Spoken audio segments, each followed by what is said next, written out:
Good morning, ladies and gentlemen. We are now live on YouTube. We'll just wait for the inspector to start the inquiry.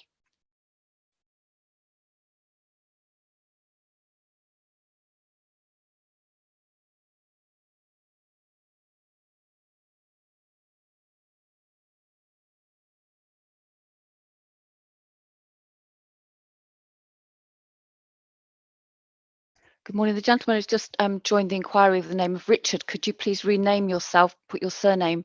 You do that by going to the list of participants at the bottom of the screen, right-clicking on it, and you'll see a blue button next to your name. If you could just rename yourself so that the inspector is aware of your surname.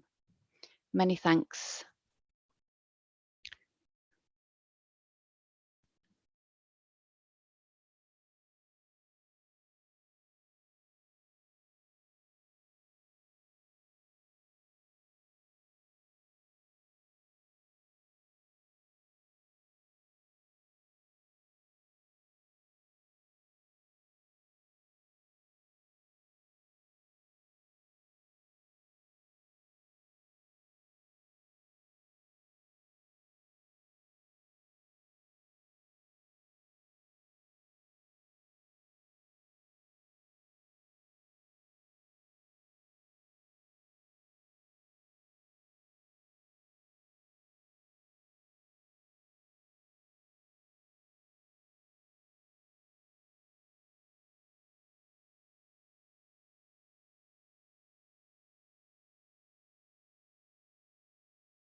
Caroline, are we still here? Mr. Maysfield, the inspector will start the Sorry, it's just gone inquiry. silent. I thought I might have lost you. That's exactly why we do it. The inquiry will start at 10 a.m. Right, So please sorry. bear with us. We will go live very shortly with the inspector.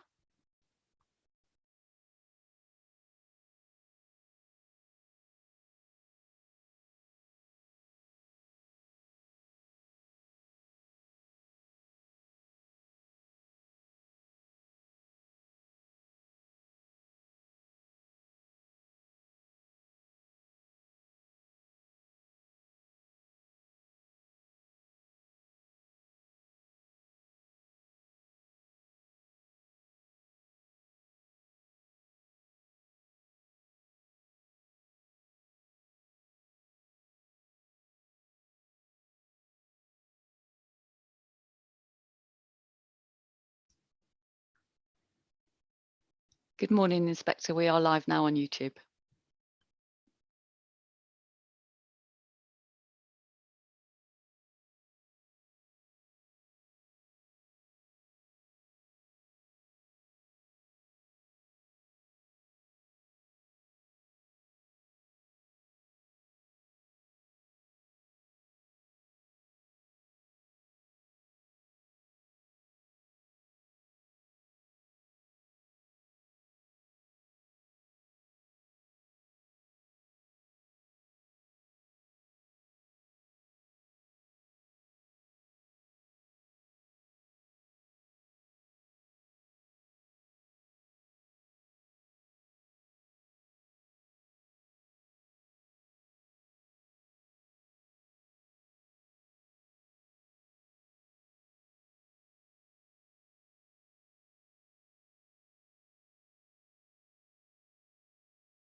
Right, can everyone hear me? If you... Good morning, Inspector. Yes, we can all hear you. Yes. Everything's Oh, well, fine. that's Thank good. you. I was just having a slight problem with unmuting and getting a video. You are fine. Anyway, Absolutely. well, at least I've managed to get on now. Okay. So that it just didn't quite work initially. I had to press something else. But anyway, Okay. unfortunately, I'm not so used to doing Zoom inquiries. I'm more used to Teams. So if you can bear with me at the moment, but hopefully I'll manage to sort it out as we go along. But anyway, I'll just introduce the whole inquiry. Good morning, everyone. And it's it's just after 10 now. So I will open this inquiry. And it's just that just to introduce it as an inquiry into an appeal by Waits Developments Limited under Section 78 of the Town and Country Planning Act 1990 as amended. And this is resulting from the decision of Ashford Borough Council to refuse an outline application for the development of up to 145 residential dwellings, 50% affordable, including the creation of access points from Appledore Road, which is one all modes, one emergency pedestrian and cycle only, and Woodchurch Road, which is pedestrian and cycle only, and creation of a network of roads, footways and cycleways through the site. There's provision of open space, including children's play areas, community orchards, sustainable urban drainage systems, landscape buffers and green links, all on 12.35 hectares of the site. The decision notice actually states that it's saved for access matters of appearance, landscaping, layout and scale reserved for consideration, but I'll go into that later. And full planning application for the change of use from agricultural land to be used as a country park, 8.66 hectares, and land to be used as formal sports pitches, 3.33 hectares, together with pavilion to serve the proposal and the surrounding area. And this is including accesses, ancillary parking, pathways, sustainable urban drainage systems and associated landscaping. And all of this is on land between Woodchurch Road and Appledore Road, Tenterden, Kent. Now, I just want to confirm whether this is correct, whether it's the application for the first part of the development, which is mainly the built part of housing, is submitted in outline form with all matters of detail except access reserved for subsequent determination. So is that correct, that everything, that access is to be determined on this, even though it says save for access on the actual decision notice? Is that going to be, I believe that's correct, but if someone can actually confirm that. Yes, sir, I share your belief. My name is Right. Sasha White. I'm the advocate for the appellants, and I'll give a list of appearances in a moment. But as I'm representing the appellants, I share that belief. Yes. Right. Thank you. It just makes it a bit confusing adding that bit in. But anyway, I'm assuming that that's what's going to be applied for anyway in this appeal. That's correct. And also there's the application for the sports pitches and country park area with the pavilion and accesses for that is a full application, which I think that's a bit clearer anyway on that. So that's how I'm looking at this appeal to be determined. But anyway, I'm open to be corrected if that's wrong. So I'll just introduce myself. My name is Martin Whitehead and I'm a chartered civil engineer, and I'm the inspector appointed by the Secretary of State to conduct this inquiry and to determine the appeal.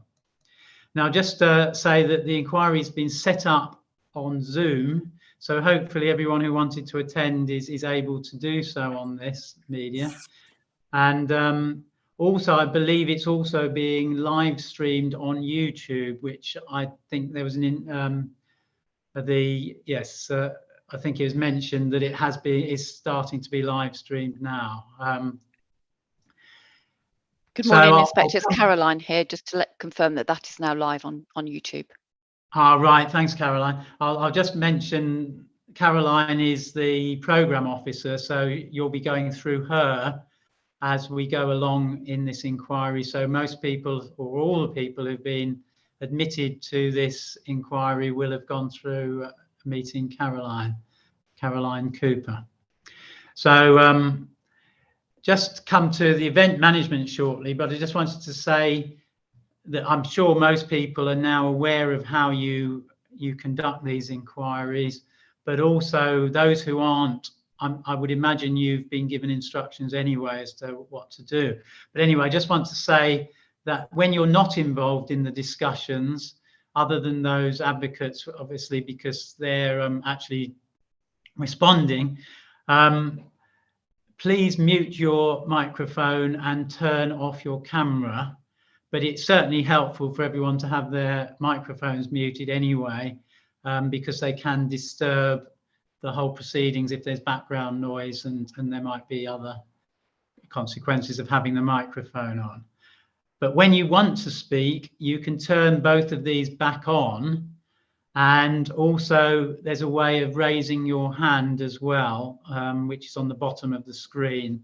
You can raise your hand there. That's virtually, not rather than actual, but anyway, so hopefully you're aware of all of that. So the next thing I'd like to do is just to make sure I've got everyone here available or who's going to appear. So a list of those people. I have received a list from the appellant as to those people that they wish to appear for them and who's going to be representing them. But so on that list, I understand that Sasha White QC is the main advocate for them. So if you can just introduce yourself, Mr. White, and anyone who's going to help or appear on behalf of the appellants, for everyone to be aware of that. Thank you. Yes, thank you, sir. Good morning. Yeah, as you've identified, my name is Sasha White, QC. I am leading Angeli Foster, who is my junior in this case. I'm instructed by Judith Ashton of Judith Ashton Associates, whose address I'm sure you have in correspondence. And sir, in various guises, I intend to call the following witnesses to represent the appellant's case. Firstly, Mr. Asher Ross, who will give planning evidence. Mr. Martin Taylor, who will deal with the housing land supply position.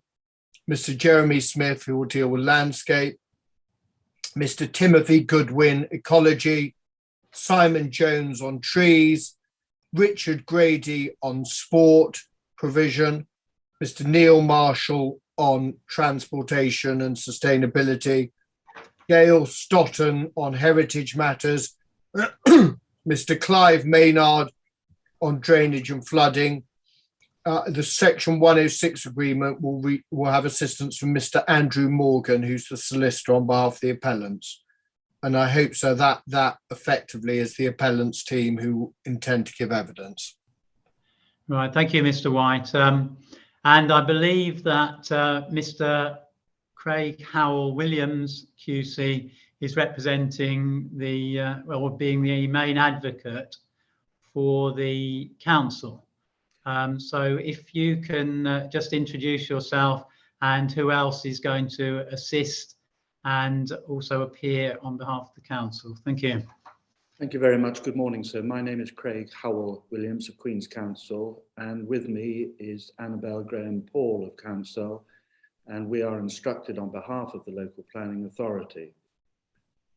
So you will receive, hopefully shortly, a list of appearances, and the council intends to call, I think in the order in which they appear in the programme, as follows: Mr. Cook on trees, Mr. Withercombe on landscape, Ms. Bezick on rights of way, Mr. Mayat, M-A-Y-A-T-T, on sports and community facilities, Ms. Forster on biodiversity matters, and Ms. Goodyear on planning policy and balance. Thank you. Thank you, Mr. Williams. And just to say that there has been a number of third parties wishing to appear. Just want to make sure that they're all available at the moment. I've got a list. So there's of those who have mentioned that they'd like to appear. So I'll just go through that list, and if people can confirm that they're available here now, and I'll go through the timetable of when I'd like people to appear roughly. But I think the thing is that there is already a suggested timetable on the website, the council's website. So hopefully people have been able to get hold of that and look at when they could be likely to be asked to appear. But anyway, I'll go through these people that I've been contacted by to try to ask for being able to speak at this inquiry. So first person I've been given the name of is Bruce Knepp, who's representing Tenterden District Residents Association. Mr. Knepp, is that right? Are you here? Right. If you are, you can turn on your screen and so can I speak? Councillor Crawford. Yes, if I could just speak. I've been advised that he won't be available until this afternoon. Oh, okay then. Right, but he is wishing to. So that's this afternoon, right? So yes, that's after correct. 2. So that will be about sometime after 2 o'clock then. Thank you. Right, but he will want to appear then. Yeah. Right. So the next person, hopefully I'll be a bit more hopeful, but number 2 is Richard Macefield, who's Tenterden Neighbourhood Planning Steering Committee. All right. Yes, I'm here. Yep. Right. So you're more likely to appear this morning, if that's all right. Yep, that's fine. And then the next person I've just seen is Councillor John Crawford, who is a town councillor. Is that right? Yes, I'm a councillor for Tenterden South Ward. But you're going to appear for yourself. Correct. As well. So I'll probably ask for the appearances in this order, but it doesn't necessarily, well, apart from Mr. Knepp, who's going to be in the afternoon, but I'll see how it goes, but I don't see any reason why I shouldn't have any particular order other than availability, but thank you. And then I've got Mr. Albert Poole, who's representing himself, but also Limes Land Protection Group. Is Mr. Poole here? Ah, yes. Hello, Mr. Poole. Hi. Good morning, Inspector. Thank you. So you'll be. This is roughly the order, but Mr. Knepp will be later on when there's availability in the afternoon. But yeah, thank you. So I just wanted to check that everyone's here so that they're available for. But you're all wishing to say something. I just want to remind people that if you do speak at the inquiry, you might be asked questions by the appellant as well, by the advocate for the appellant. But just to make sure you're aware of that. But I don't know how many questions, but anyway, you might be asked something, and you also might be asked questions by me as well. But anyway, sorry, Mr. Councillor Callum Knowles has just put his hand up. Yeah, good morning, Inspector. I'm the Borough Councillor for South Ward and Town Councillor, and I requested to speak on behalf, next statement on behalf of the Town Council. Yeah, yes, I've got your name down. No, I'll get to you soon. Sorry, I haven't finished yet. Sorry. Oh, sorry. But anyway, as you've actually appeared and you are here, so that's quite good. So yes, I'll make a note of your name. But anyway, yes, I'm intending to note you down as going to be appearing, and then there's Margaret Crawford, who said that she'd be reading a statement from Ros Debling. Yep, I've been advised that she won't be available until this afternoon. Right. Yeah. Okay. So that's right. Thank you. And then the final person I'd been advised who's going to be available is Mr. Neil Coombs, who's with the Kent Wildlife Trust Consultancy Services. Is that right? Yes. Good morning, sir. Yes, that's me. Yes. Now, are you actually intending to speak or are you going to attend one of the roundtable sessions? Because I've understood that there was someone going to attend on behalf of the objectors on one of the. My understanding is that I'm to attend the roundtable session on trees. That's my present understanding. Yeah. So you're not actually going to give a statement here? No, I don't believe so. No, that's what I led to believe, that you were going to attend the tree roundtable session, which is programmed on the program that that's on the actual the website. So you should know when that's going to be. Yes. So hopefully anyway, depends on timing, but anyway, so you should be available for that. Thank you. Yeah, is that correct, that you will be available? Yes, that is correct. Yes. Yeah. Right. Thank you. So you'll be on the roundtable session.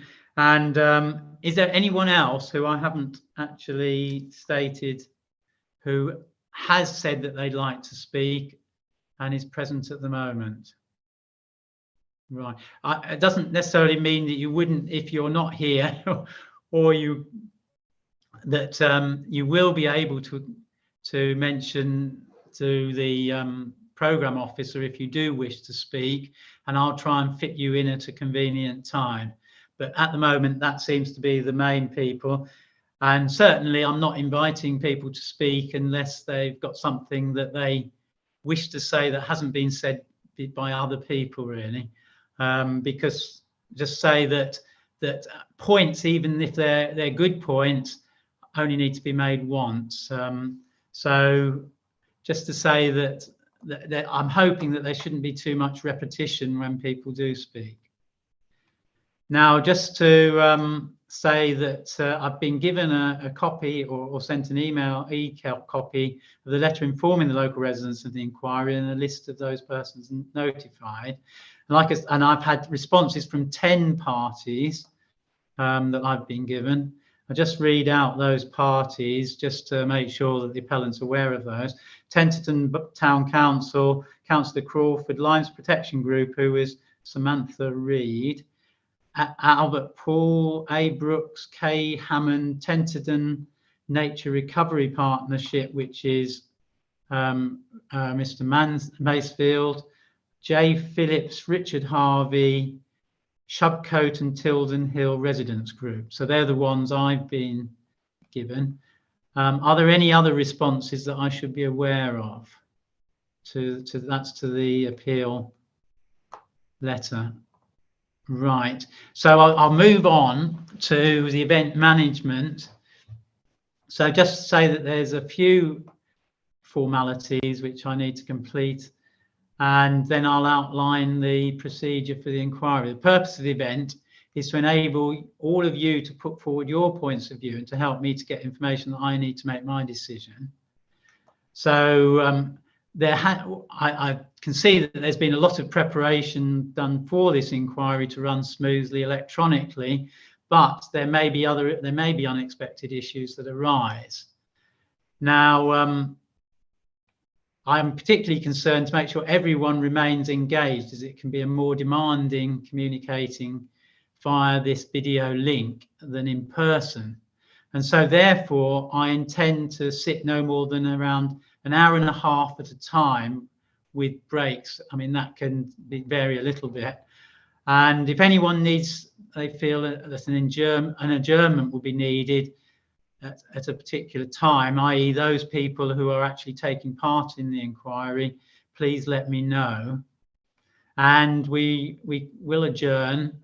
When we adjourn, just let me leave the meeting first before everyone else, so that at least I'm not left with individuals, but that's sort of the way it works. And I'll then leave the meeting completely, so that I shouldn't hear anyone discussing it.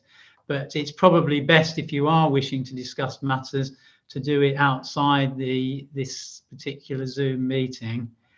But certainly if I'm leaving the meeting, I won't be listening in.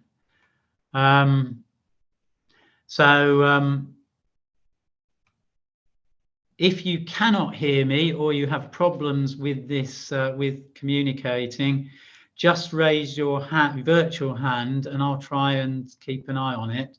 And certainly Caroline Cooper will try and keep everyone on board. And as you can see, unlike a normal inquiry, you only see heads and shoulders of people. And so it's harder to read body language, etc.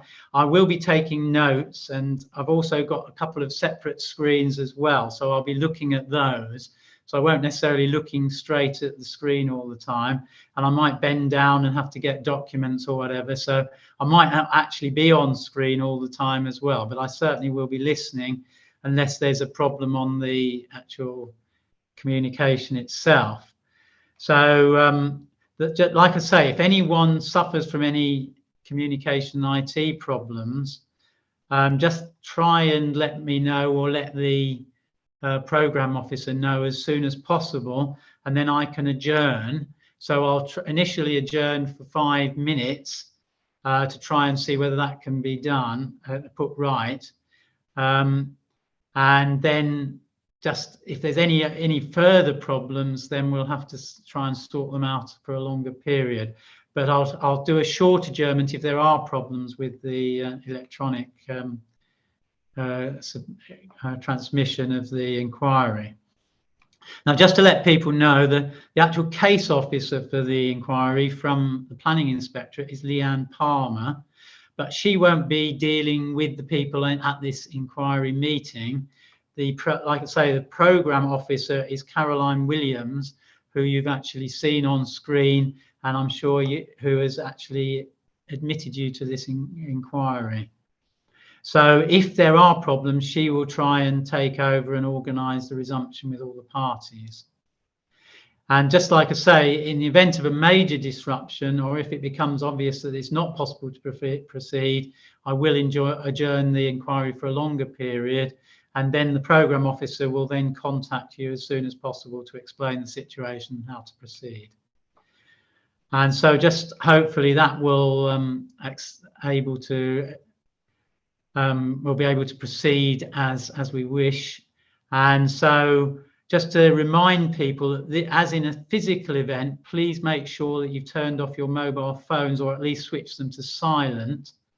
And also, if you can close any other software other than this Zoom meeting to avoid any notification sounds or disruption. So hopefully no one's had any problems up till now. So just to explain the procedure, those who aren't familiar with these inquiry procedures, the normal procedure is based on the Town and Country Planning Inquiries Procedure, England Rules 2000 and the Rules of Evidence. And this procedure was discussed at the Case Management Conference, which was held on the 8th of December last year.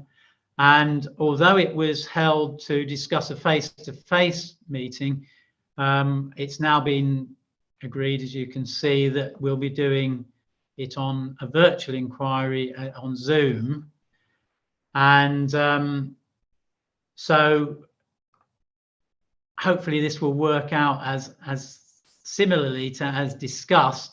A timetable has been agreed between the appellant and the council on timing of various different parts of the inquiry, and I've accepted that that seems to be a way of dealing with it. So that is the inquiry timetable that we're holding to at the moment, and any updates will hopefully be put on the council website if there are delays or any changes to it as we go along.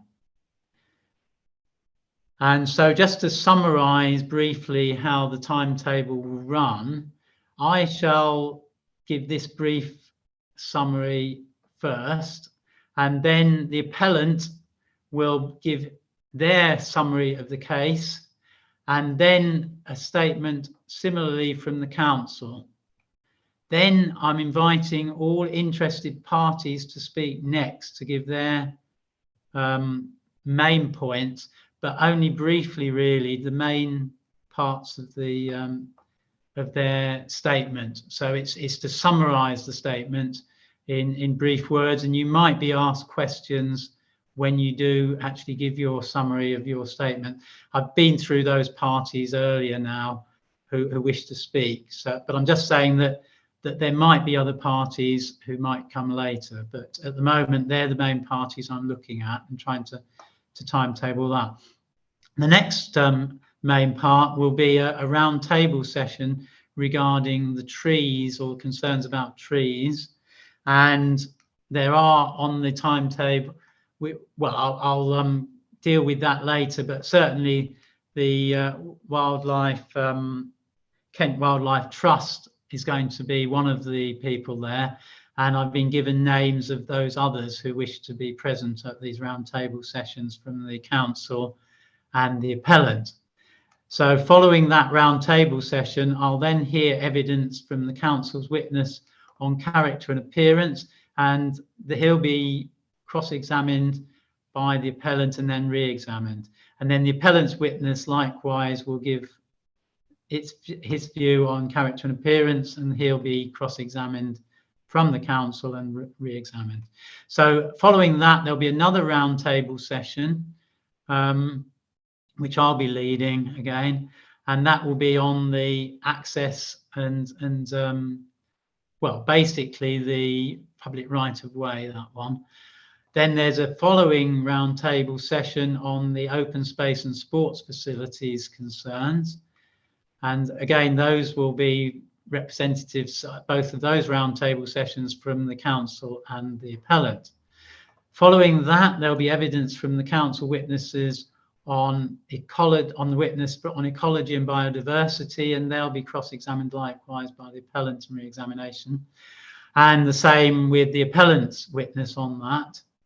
Then there'll be a roundtable session regarding housing land supply, and that will be the council and appellant will be represented at that. Following that, the appellant's witnesses on heritage, accessibility and drainage, which the council, as far as I'm aware, isn't contesting these matters. So they'll be giving the appellant's views in evidence in chief, and then there'll be a chance for some of the objectors to ask some questions on to those witnesses with a response from the council's advocate, if necessary, with re-examination. Following that, the final part of the evidence will be the witness from the council, which will be planning and housing distribution concerns, and that council witness will be again cross-examined by the appellant, and then there'll be re-examination. And the final witness to be called on the evidence will be the appellant's witness, who will be giving evidence on planning matters and housing distribution again, and possibly any other matters that have raised by interested parties. And likewise, he'll be open to cross-examination from the council and re-examination. And during all of this process, I might be asking my own questions on clarification or anything that I don't feel has been asked that I wish to know about. And following that, as if you've looked at the timetable, you'll be aware that there's another session on conditions. Should I allow that the appeal? But that doesn't necessarily mean that I would be allowing it. It's a matter of procedure to see whether any of the concerns can be overcome by conditions. And also planning obligations discussion, which will be regarding the section 106 obligations. And just to say that on final closing submissions, they'll be by the council and then the appellant. So the appellant will have the final word. And just to say that I'd like those in electronic format if possible. So just to draw your attention to the planning practice guidance, which deals with award of costs. I'm not aware of any applications for costs. I'm certainly not inviting any at the present time, but if there are any applications, I do need to be aware in good time so that they can be heard within the inquiry timetable. But certainly not expecting any applications at the moment. Now, I haven't seen the appeal site, but I have seen pictures of it and had a look around the evidence. But I will be making a formal site inspection at appropriate times during the adjournment to the inquiry. And this is on the inquiry timetable, as you've probably noticed, is indicated on the Thursday, the 24th of February. So I'll be making arrangements in due course when I know a bit more detail of whether that's going to be the case or not, whether that's the actual time that we'll be making those arrangements. But also, it's worth actually drawing up a list of places and areas that need to be looked at. And I'll be looking at where I think during the course of the inquiry, I'll look at where I think it's helpful to look at places or whatever as well, based on the evidence. But anyway, also I'd like to remind people, if they wish to attend, I don't really intend to have very many people attending those site visits, but there won't be any chance to put forward any new evidence or put evidence forward. It's only a chance to point out actual things or somewhere that you'd like me to see that has been mentioned in the inquiry. So you can't actually put forward anything at that formal site inspection. Right, so I'll move on to the plans and documents, which are listed on the council's website. So before you do, could I just make a couple of points, please, on the timetable? Yes, sure, Mr. White. Yeah. Would you mind? Just a couple of things. You weren't looking at the screen, but both Mr. Al Williams and I were slightly concerned when you mentioned that the council's barrister will then ask questions in terms of the three witnesses. I think you were meaning my three who are not challenged and not issues between the council. I think you meant that I would ask re-examination. Is that not correct? Oh, sorry. Did I say the council rather than the appellant? Sorry, I didn't mean that. No, I thought that. But both Mr. Al Williams and I, by looked surprised at that. But no, all right. The next. Sorry, that was a misword from me. I meant the appellant will be asking questions of his, you will be asking the questions, or whoever will be asking the questions on behalf of the appellant, and then. Interesting. And then there'll be a chance for questions on those final ones from the third parties. Absolutely, but then the point you made was after that when you said, and then anyway, it doesn't matter. I think we've got clarity on that. The other two matters. So can I say there is a slight issue on the round table. We have the public rights of way round table on Friday morning and the sports round table mid-morning on Friday. Now, can we just keep that under review? Because as I understand it, and Mr. Howell Williams will confirm this, Mr. Myatt, who's the council's witness, as I understand it, is due to go. He's unavailable for the second week. So if we are in problems with time, obviously it's pretty important we finish the round table this week to ensure it can be done, because as I understand it, availability isn't so constrained for the participants of the Public Rights of Way round table. So can we just review that? The simple point I'm making is obviously it's in everyone's interest to complete the sports round table. And so can we just keep that flexible in case if the programme is slower, we obviously want to deal with Mr. Marr. I hope Mr. Howell Williams agrees with that before he goes away on holiday. If I'm wrong factually, then I'd take it all back. But that was our understanding from the CMC. I'm saying that this is a flexible timetable because for a start, I don't know about some of the third parties as well, because we haven't been given times for them. But I'm hoping that it won't be a long time that they're going to be giving evidence. But certainly there is quite a lot of evidence that they wish to present. So yeah, there will be flexibility in the inquiry timetable. And like I say, we'll be trying to update it, but I'll bear that in mind when we come nearer, when we develop the timetable, and certainly try and get that in Mr. Myatt, bearing in mind that he's not available for next week. But thank you for letting me know that. Any other points that anyone wants to raise? Well, I must admit I don't recall what I said, but anyway, on that, so I'm apologising if I did say something that. Oh no, don't worry, sir. Don't worry at all. Thank you. So right. So what I'll do next is I'll go through the plans and documents that I'm aware of. So, like I say, on the council's website, there's a list of documents that. And they should be basically all the documents that are being used at this inquiry electronically on the website. So you can access those off the council's website. The other thing is that just go through those documents just to make sure that I've got everything.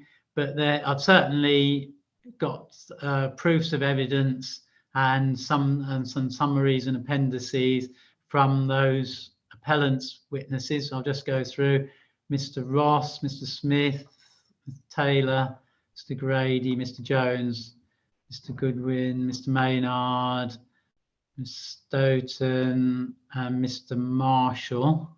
So I've got those. And then I've got from the council, I've got some summaries or proofs. Well, proofs basically, but some appendices and summaries from Miss Goodyear, Mr. Withycombe, Miss Forster, Miss Bezic, Mr. Mayat, and Mr. Cook. Then, in terms of rebuttals, I've got one rebuttal from the appellant, which is from Mr. Jones regarding trees, and then rebuttals from Miss Goodyear, Mr. Withycombe, Miss Foster, Miss Bezic, Mr. Mayat, and Mr. Cook from the council. Are you aware of all of those? And they've all been exchanged, I'm assuming. And are there any others, other proofs or rebuttals that I should be aware of? Not from the appellant side, thank you, sir. No.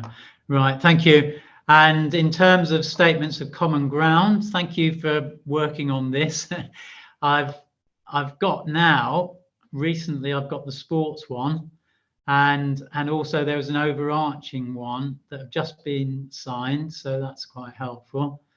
And the overarching, I'm assuming, is the planning one as well. Is that right? So that's everything. That was the intent.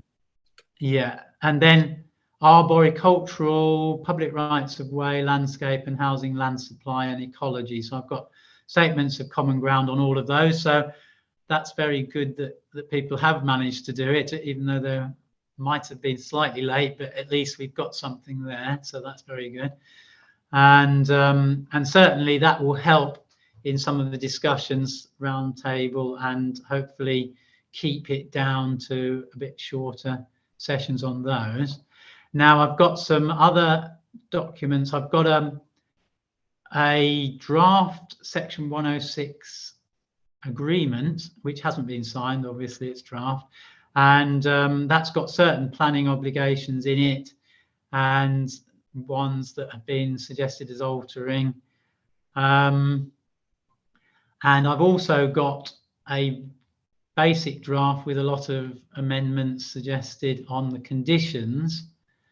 I'm expecting later on a more detailed and hopefully agreed Section 106 agreement, and also conditions that might be agreed as well. And in terms of the Section 106 obligations, I would like a SIL compliance schedule as well. That would be from the council, and I'm assuming that Kent County Council would also be involved in that. So can you give, well, certainly Mr. White first and Mr. Howell-Williams, can you give me an idea of what's likely and when it could happen with any of those documents that are outstanding? Yes, yeah. Can I just deal with the 106? You will have seen a letter, an email, sorry, from my learned friend's instructing solicitor yesterday afternoon, which I think fairly characterises the position. I mean, there are progressive and constructive discussions going on, and I've, both parties are fully engaging in those. So I just wondered, I mean, hopefully in the course of the next 2 weeks, we'll get agreement and the differences that still remain will be dealt with. But I just wondered at the moment, so with your timetable, we're coming on to the 106 on Wednesday, the 23rd.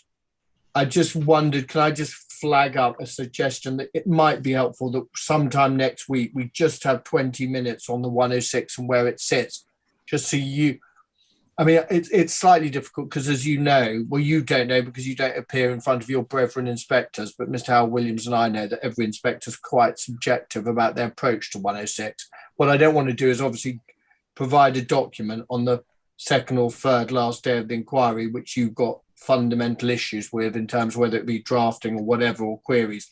So I just wondered if we could have 20 minutes at some stage next week where the latest draft is put in front of you and you can just comment broadly on it if you feel that would be helpful. But in my experience, it sometimes is helpful, so you avoid the situation where an inspector will say, well, actually, I'm really surprised this has been done or that has been done, and obviously that's dealt with very late in the day. So I just wondered if you'd think about that.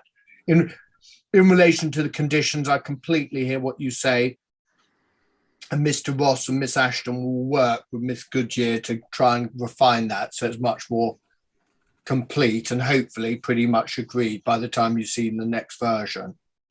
And of course, the third point, SIL compliance statement is far more sitting in Mr. Howell-Williams's court than ours. Yeah. Much as we'd like to justify or not the commitments, I'll leave that to the other side to do so. Right, thank you, Mr. Howell-Williams. Yeah, thanks. I've nothing of substance to add, and very happy with what Mr. White has said in relation to the 106. There are some constructive discussions continuing, which we hope will bear fruit. And I think it's a good idea to set aside 20 minutes sometime next week to ensure that we're on course. So far as you're concerned, sir. Likewise with the conditions work continues, and of course the SIL schedule statement is a matter primarily for the local planning authority. Yeah. I mean, I certainly need something to show compliance with the SIL regs.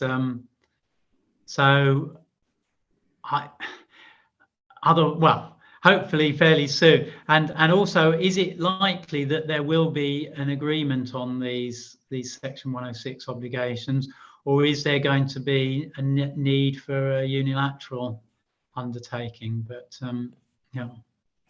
Well, I mean, so you've heard what both Mr. Howell-Williams, I think the aspiration is very strongly to try and get an agreement and negotiate a suitably satisfactory agreement. The will is there. We'll just have to see how things develop over the next week, 10 days. Yeah, sure.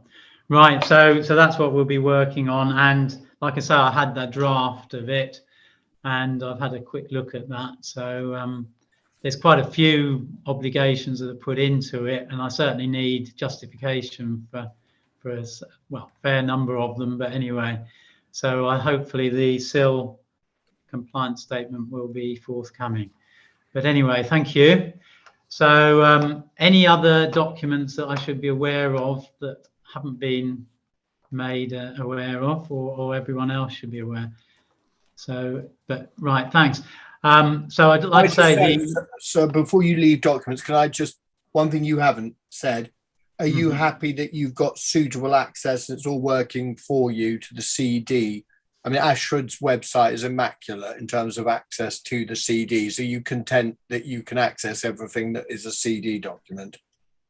Well, I'm pretty sure I can, because I've tried it. So so far so good, and so yes, that's hopefully okay.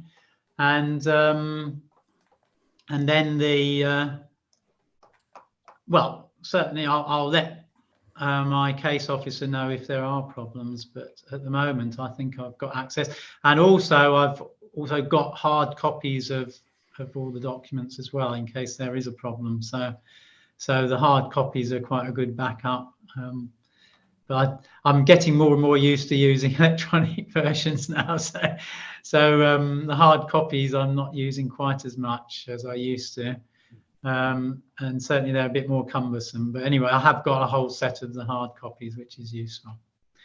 So now I'll just turn to the timetable, which is for 12 days for the whole thing, including a site visit,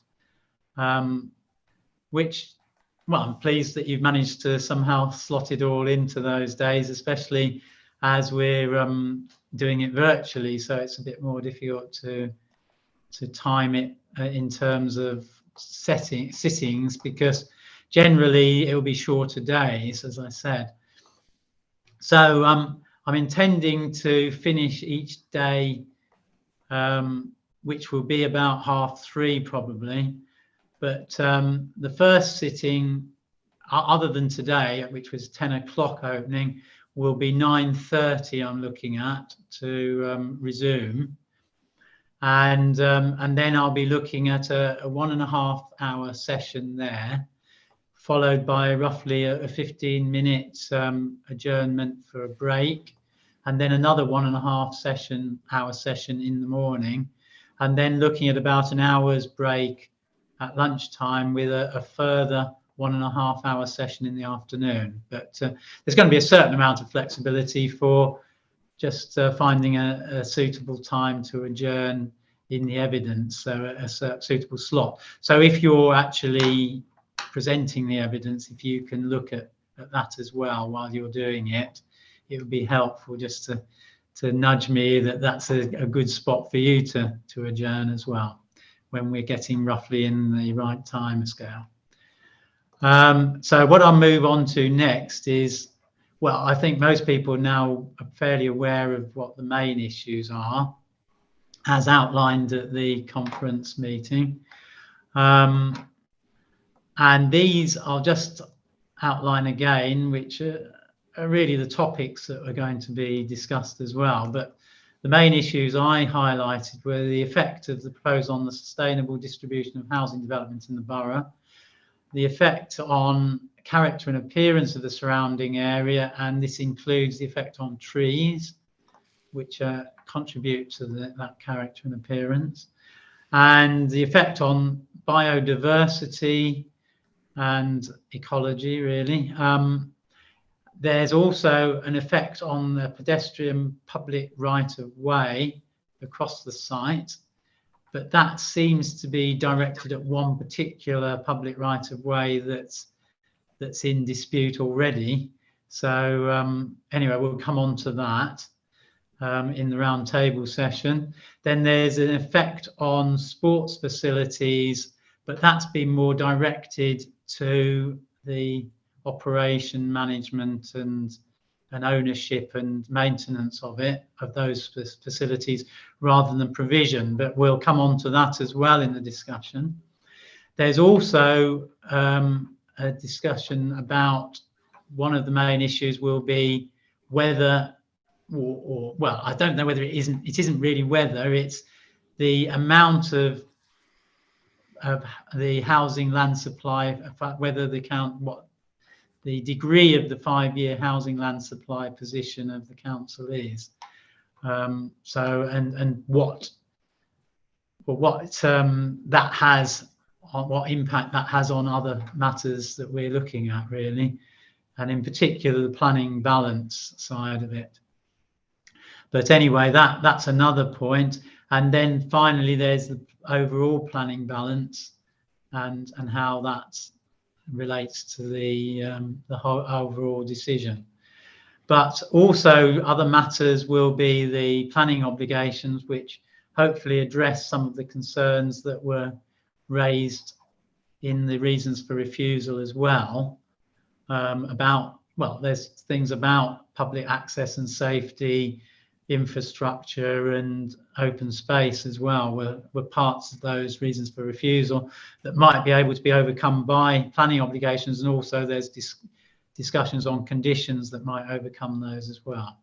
But there's also other matters that haven't been given as reasons for refusal, or were initially given as a reason for refusal, but are still raised by interested parties. And one of those is flooding, that was a reason for refusal, but it seems to have been overcome. But certainly I'd like a bit of evidence on that, and why and how it's been overcome, and possibly any other concerns that are raised by interested parties as to how those can be resolved, if or not, as the case may be. And then there's concerns about heritage and historic landscape, and there were concerns about the traffic as well and access to the site. So as far as I can see, they are the main concerns that have been raised, which is a fairly significant number of concerns, but hopefully we can deal with them in turn and see how they come out. So is that, I'm assuming, well, anyway, that there'll be a chance for other people to raise concerns that may not have been raised in that. But as far as I can see, they're the ones that have been raised at the moment. So what I'll do next, I'll just invite Mr. White to give an opening statement, if that's okay, unless there's any other questions that need to be answered. So can I just ask, could we potentially take our break now, just so I can email both my opening to you and Mr. Howell Williams, because obviously it'll be much easier to follow it if you've got access to it. Yes, that would be helpful. And likewise with Mr. Howell Williams doing it, if that can be emailed as well, that would be useful. Thank you. The only can I just raise one other matter? I don't think, were you content from the statement of common ground that you know what the list of appeal drawings for determination are? Are you content with that? Well, I think so. They are in the statement of common ground. They so are. I'm assuming that's what. Exactly. No, I just wanted that confirmation. I mean, obviously, the local authority and the appellants have given some considerable thought to what are the application plans and the appeal drawings, and they're set out in the statement of common ground. But sometimes I just wanted you to confirm that you, as far as you know at this stage, you're content that they identify what you're determining. Well, I'm assuming that they are the ones that wish. Yeah, and it's a fair assumption, so absolutely. Yeah, and they've been agreed in a statement of common ground, so I've got no reason to say that they aren't the right ones. Absolutely. I mean, if they were in dispute, I'd have to look at them. No, absolutely. I just wanted confirmation that's absolutely fine. Of course, I'd far prefer that answer than one saying there are 7 errors. You know, but no, fine. Thank you, sir. I mean, the thing I'd like to do though is certainly when we're looking at the evidence, if it can be highlighted which ones have altered from the application as we go along and why they've been altered, really. That would be helpful. And